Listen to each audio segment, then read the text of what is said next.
I was recently involved with a discussion about how to use a coax cable stub to suppress the second harmonic of my transmitter. I'd like to use this problem as an example to show some lesser known features of SimSmith.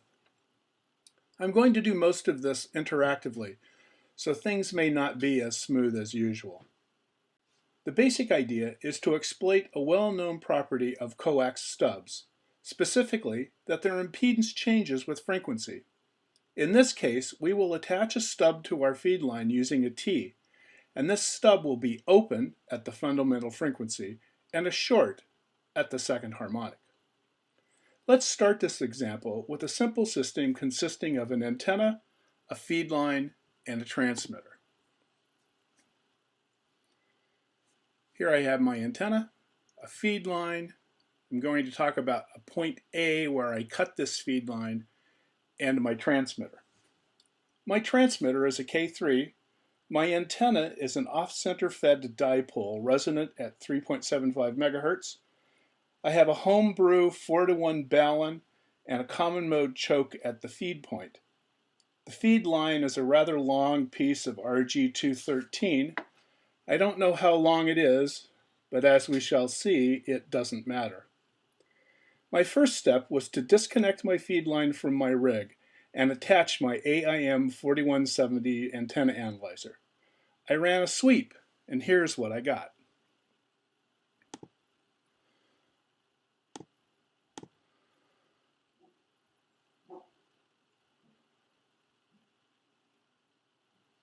Sorry, this is taking a minute.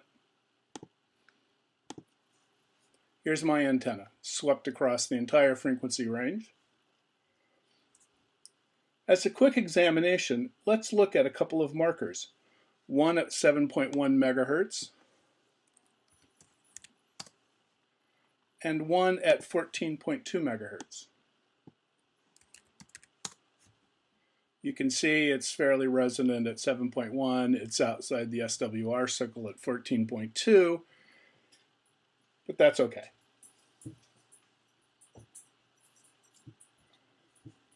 To measure our success in this application, we're going to use power delivered to the load. As our harmonic suppression improves, we will have less power delivered. Let's look at power delivered now. Let's get rid of this as a reference.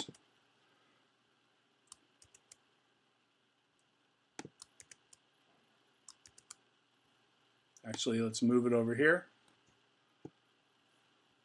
And let's look at power delivered to the load.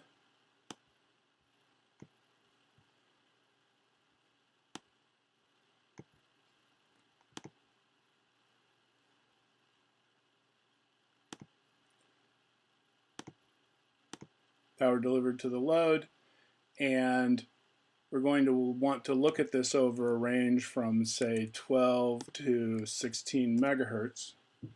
Here's the power being delivered to the load. For the time being, we will be using a generator model called measured, which allows us to specify an internal impedance of the generator. This is just a placeholder, and later we'll put in a better model. Let's go to here.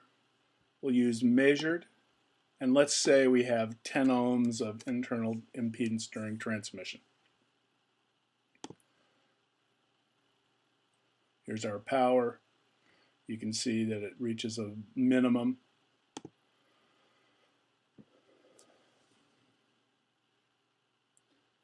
It's important to note that the K3 has a substantial low-pass filtering in the output of its network and already suppresses the second harmonic substantially.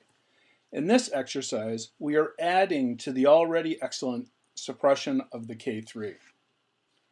In this case, we'll be transmitting at 7.1 megahertz, and we will want to suppress the second harmonic at 14.2. Thus, we want to set our operating frequency to 14.2, since that's the frequency we are analyzing. So I'll set it to 14.2. Here you can see our operating point. The design of the stub itself is very easy using SimSmith. We want a stub which is open at 7.1 and a short at 14.2. This is just a half-wave, 180-degree stub operating at 14.2 megahertz. So let's add our stub. Here's a shorted stub. See it shorted here at the end. And we're going to use RG13, or sorry, RG213. And we want it to be 180 degrees long. There we go. So our stub, now that we've added it, we have over here about 26 dB of suppression. If I click on this, I'll take it out of the circuit.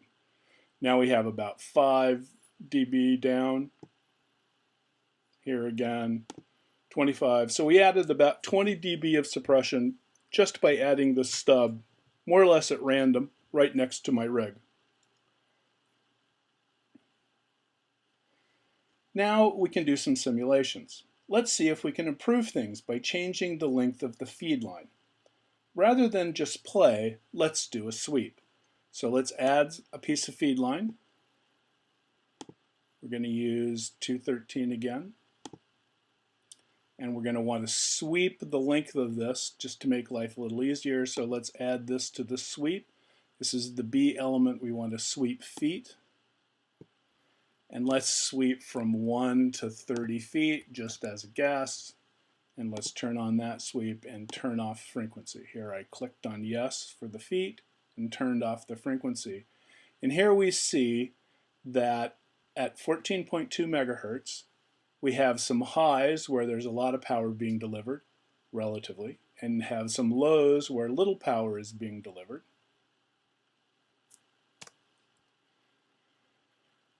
So if we wanted to minimize the power being delivered by adjusting the length of our feed line, we'd want to move this operating point down to here. And I did a right click on this trace to pull the operating point around using right click. I'm going to drop it here at what seems to be a minimum, and that says that it should be 17.4 feet long.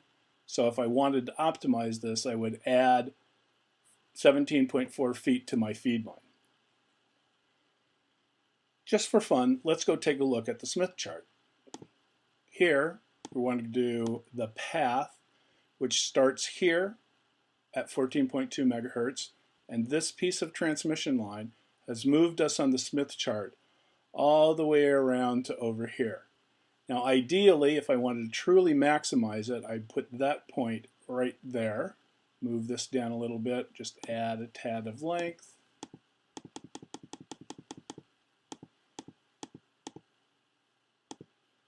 That's probably an over-optimization, but that was the goal. Now, having optimized the antenna direction, it's now time to work on the feed line to the transmitter. To do this, we need an accurate model of the transmitter's internal impedance. Now, I'm not sure this is a valid approach, but here's what I did. I disconnected the KT from the feed line. Actually, it was already disconnected because I measured the feed line to the antenna. And leaving my transmitter set at 7.1 megahertz, I set the tune power to 0. Then I hit the tune button so that the transmitter was on and any output filtering was engaged. Then, after convincing myself that the transmitter was not driving the feed line, I connected my AIM 4170 and did a sweep. And here's what I got.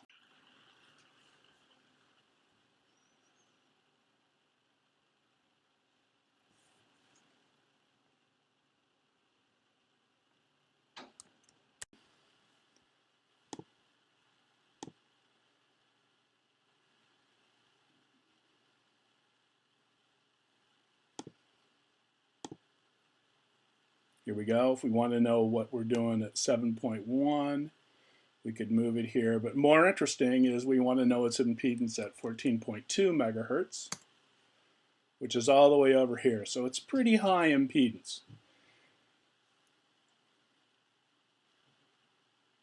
Also, just to see if it made a difference, I did the same scan with the K3, but this time in receive mode.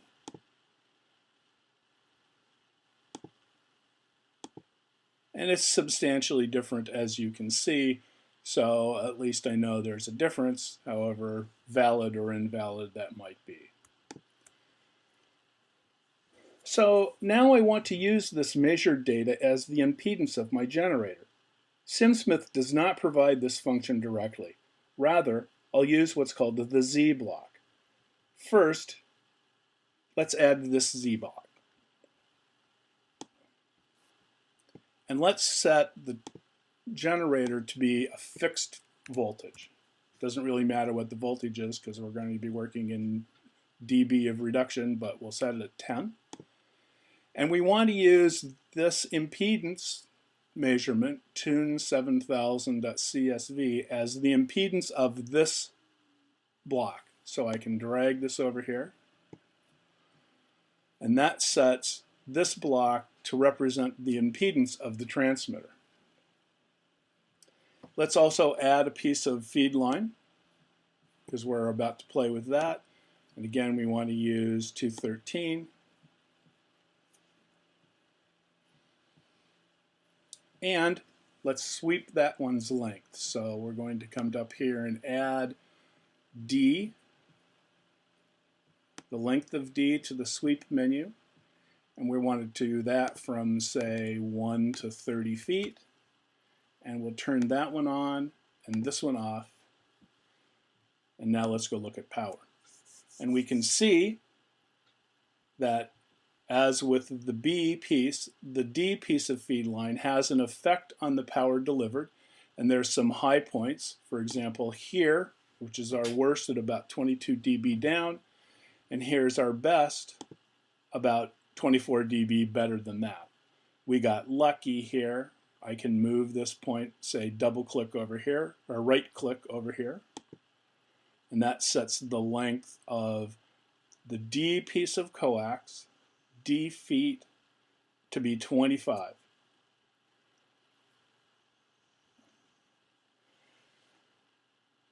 We can actually scan both segments of the feed line at the same time. So for example, I can come over here. I'm already scanning D. Now I can scan both. And we can see how we did, how badly we can do, and how much better we can do. It turns out that over here at 0 feet for both of them, or at 1 foot for both of them, down here, we got 46 dB, more or less by luck, because the feed line happened to be about the right length. If we were silly or unlucky, we could do as poorly as up here, which is minus 14 dB. So we could actually have a difference of about 32 dB, depending on how lucky or unlucky we got with the feed line.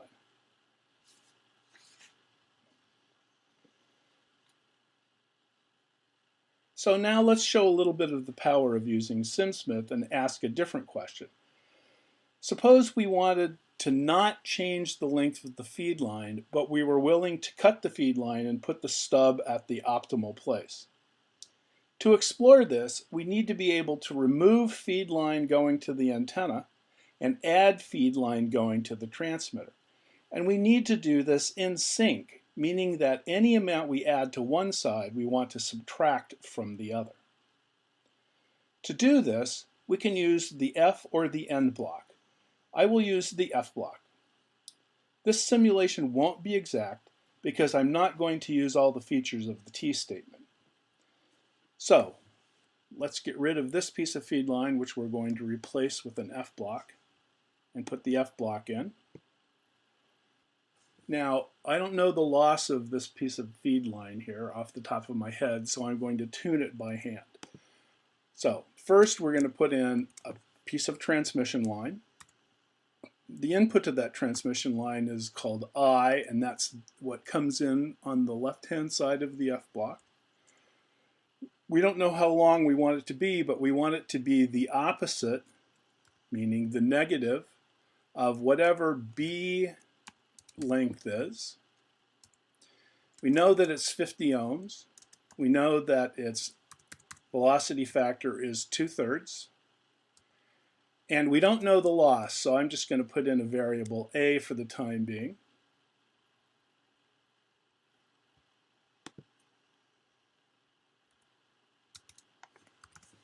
There we go.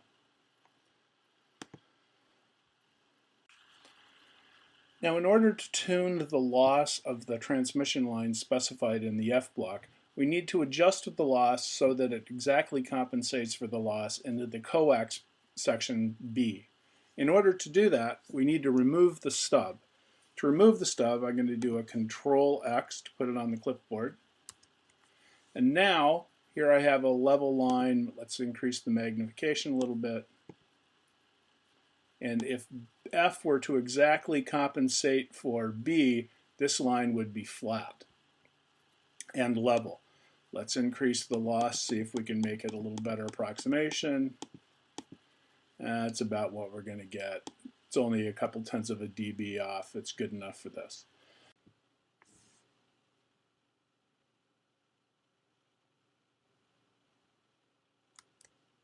So let's put the stub back in. Control V for paste. Now the stub's back in. Let's adjust this a little bit. And we can see there are some good places and some bad places depending upon where we put the cut. So for example, if we were to put the cut 18, there we go, we were to put the cut 18 feet to the left, we'd be doing this well, which is pretty much what we get by default because we got lucky. But we could have done as badly as this, only 2 dB down compared to 50 dB down. So depending on where we put that piece of transmission line, where we put that stub, we would have a 45 or 50 dB change.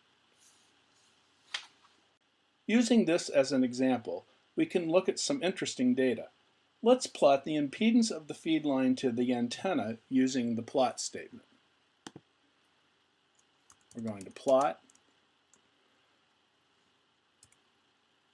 to the left the magnitude of the impedance at B. Here we see as the B moves in length, we have some good places where we happen to be right now, and we have some bad places. Here's a good impedance, high, meaning the power delivered will be low. We could be all the way over here, where the impedance is looking into the B is low, and our power delivered would be high. Now let's look at the impedance looking towards the transmitter.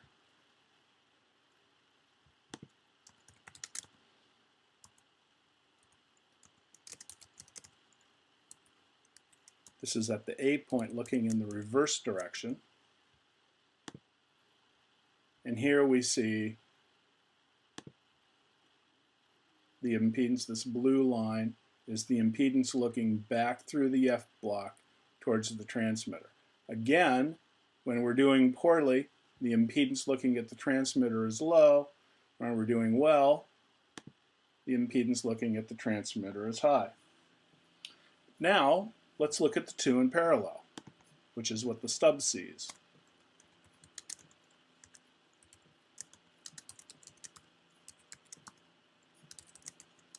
In parallel with, and here we see this red trace right here. Whenever it's high, meaning the impedance looking at both of those points in parallel is high, the power delivered is low. We can explore some principles while we are here. Let's get rid of the F block and put in a piece of feed line.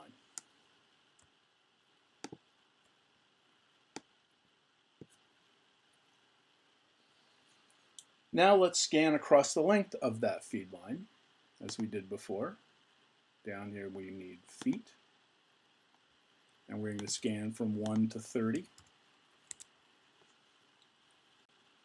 Now let's scan across the length of the feed line to the antenna. Here the minimum power is delivered when the impedance is high. Now we can scan the other direction. And we can see that the power delivered is when the impedance is high. Now let's look at these impedances on the Smith chart. We can already look at, we want to sweep this with frequency.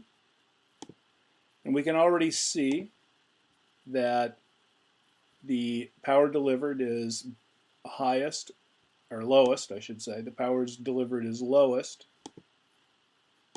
when the B is over here at maximum impedance on the right.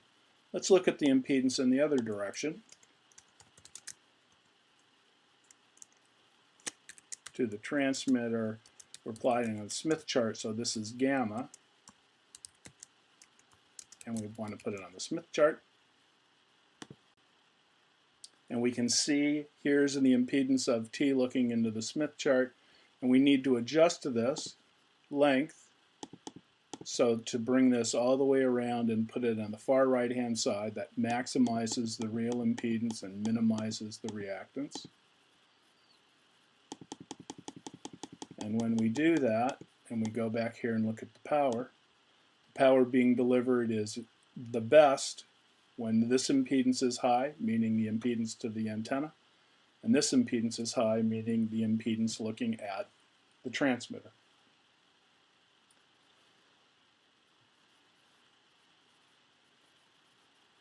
Now, let's turn on dual sweeping just to see what happens. I'm going to sweep both pieces of transmission line at the same time. Turn off frequency sweeping, turn on both lengths, and here we have a plot where the red is the parallel impedance looking at both of these at the same time.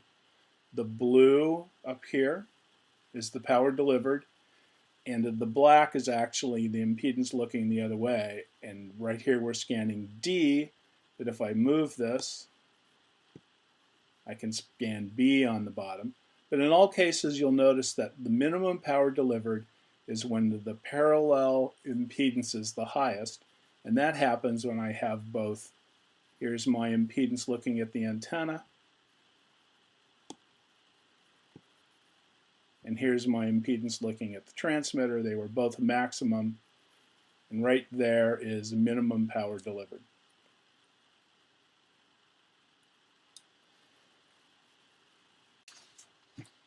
In this video, we explored the use of coax stub to suppress the second harmonic of our transmission. We used real data measured from our antenna and for transmitter output impedance. We explored how we might optimize the suppression in a few different ways. In this case, we found we were relatively lucky and that things could have been much worse. During this exercise, we saw some little used features of SimSmith. We used negative lengths of coax. We used the Z block to model our transmitter internal impedance, and we used the F block to track changes in one element and compensate for it in another. Along the way, we used plot expressions to explore the impedance seen by the stub looking in each direction individually and when hooked in parallel. We saw that the minimum power was always delivered when the parallel impedance was highest, and that impedance was highest when the two together were the highest. We've reached the end of this tutorial. Hopefully, I've shown you how SimSmith can be used for practical engineering and how some little used features can be used to explore the design space more effectively.